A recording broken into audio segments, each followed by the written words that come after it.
Special effects using filters can vary widely depending on, on the software or platform you're using.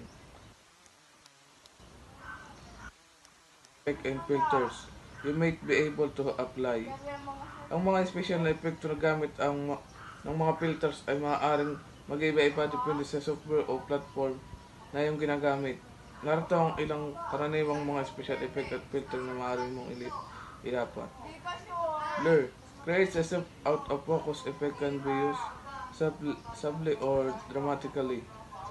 Pumili ka ng malambot, hindi nakatutok na epekto. Maaaring gamitin ang subtly o dramatically. Sharpen enhances the clarity and detail of the image or text. Pinahusay ang kalinawan at detalye ng larawan o teksto. Sepia gives a warm vintage look, brownish tones. Nagbigay ng mainit na vintage na itsura na may mga brownish na kulay. Convert the image or text to grayscale. O text sa grayscale. Glow adds a soft light around the edge, making the text or object appear to emit light. Na liwanag sa paligid ng mga gilid na ginagawang lumitaw ang text o bagay na naglalabas ng liwanag. Shadow create a shadow effect behind the text or object, adding depth.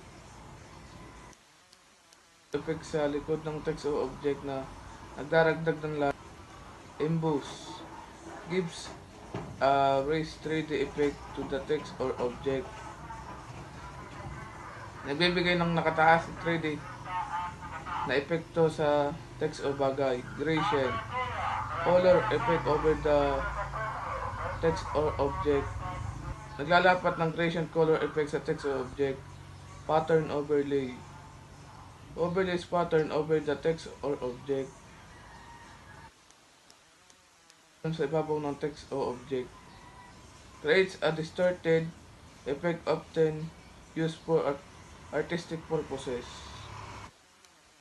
A technique in graphic design and publishing where text follow a curved or custom shaped line rather than straight lines. It helps designer create attractive layouts by fitting text neatly into shapes or image. Illustrator and InDesign obtain tools for this making in Asia.